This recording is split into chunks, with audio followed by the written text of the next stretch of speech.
Hello, Bl'Artagnan here with an elegant coffee break, the Enna debut Lufenia Plus fight. We're bringing a team of Cypher, Queen, and Kais. Before we get too deep into it, be sure to hit that like button, do me a little solid there, and hit the subscribe button if you haven't already. Only about half my viewers are subscribed, and looking to expand that, so yeah, come join the Bl'Art gang.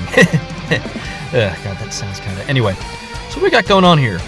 Well, I've been meaning to use Cypher since he got his C90. I picked up his LD, gave him the blue armor, the ultimate greatsword, you know, the whole business, and I just haven't really found a fight where I felt like, oh, he's the unit I want to bring here, and I was like, well, might as well do it here. I also wanted to show off a couple of nifty little tricks here and there with some of my favorite units, Queen and Kais. Nothing too fancy, but I figure what else is there to talk about? This fight itself kind of rolls over a little bit, so the basic idea here is we're going to be trying to no-turn or minimize the boss turns, A, because it's Cypher, and B, because we don't have a way to check the orb.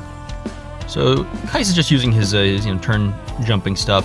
With Queen, I've kind of a preferred way I like to use her these days. I start with the LD, of course, then use her AA once and use her skill 2, because it just takes her a couple turns to kind of charge up her whole EX and stuff, and once she starts EXing, she, gets high turn rate, the AA goes away, so this gives me a few more turns of enjoying that AA kind of being a thing. I guess I could have started it with, before using the LD, but, forgot. With Kais, weave AAs in there to get those skill 2s back, although there's something interesting here. We're using Aura, we're using Selfie's base call. This is a trick I used with Queen previously.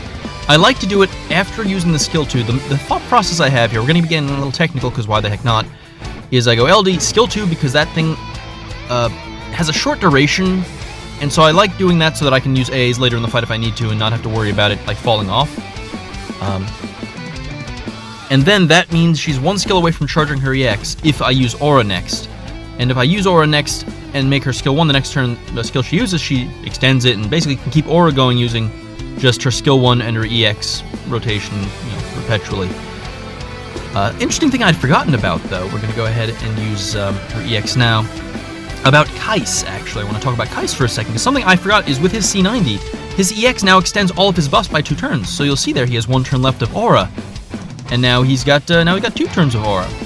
And this means that if you time things right with him, and are mindful of his turn jumping and how that can mess with his EX charge, he can actually get a perpetual kind of improved EX charge. I think it'll charge in 2 skills now, which might be par for the course, honestly. But even with his jumping around with hero support, it makes it a bit easier.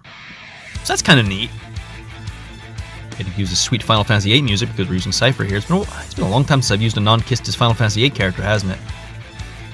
The saddest devastate you'll ever see, the HP shield preventing us from getting refunds, so that's kind of lame, but it's okay.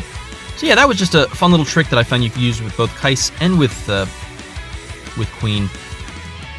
I've actually used this trick before for the Dullahan Abyss that we had all those months ago, that terrible fight with Squall, in order to carry a water enchant from Rydia Call. So that's kind of a nifty thing. Like, if you have a buff that you'd like a character to call and to carry, and I don't really know if there are many beside Aura that are really worth carrying with you that can be extended. Aura can make that a bit easier to do, which is kind of nifty, if you put it on a character who can extend their buffs. So we're going to go ahead and get some sweet launches now. It's about time for us to do that. We're more than halfway done, so we'll chew through them. Honestly, I'm not actually sure if Kais' rotation is affected by Aura here, but the fact that he's able to extend it perpetually makes me feel pretty good about it. There are other characters who can do that. Furion is a good one for that. Squall, as I mentioned, Kefka is another one. Just extending dudes. You could also put it on Krish, I guess, once she gets her BT. That's something. But yeah, buff extension. Pretty cool with Aura, especially now that EXs are actually worth pressing again, thanks to C90. I should probably try this with Squall. I bet it'd be pretty dope. The only other calls or buffs I could think of that would be handy to carry around from like calls and stuff would be like the enchants from Rydia or Lulu, maybe? I don't know. I guess if you want, you could like carry the buffs that like Ketchi or Penelo put on you, or I don't know. Anyway, we're getting a little too deep into it. I trust you to come up with some nifty applications for this cool trick. Not the first time it's been showcased by any means, but it's the first time I've devoted an entire run video to talking about it, I guess. The one problem with Kais you'll see is he does rely heavily on his AA to refresh his skill 2, so you'll see he only has 1 turn left of... Well, actually, we just lost Aura there, because I had to use his AA in order to bring back his skill 2, so that is kind of the thing to be mindful of here. Kais can keep it up indefinitely, but you'll be sacrificing his skill 2 usages if you're not careful. And that, of course, can't be extended. You'll see here with Cypher, his skill 1 in this fight is more damage than skill 2. I tested them both. That's a 1,000,000 damage launch right there. Because it's single target and splash as opposed to just split. That's the one thing with this fight is it's weird. With the splash damage, with the dudes who keep rezzing themselves, they eat all your splash damage by splitting it up, or not splash, your AOE attacks.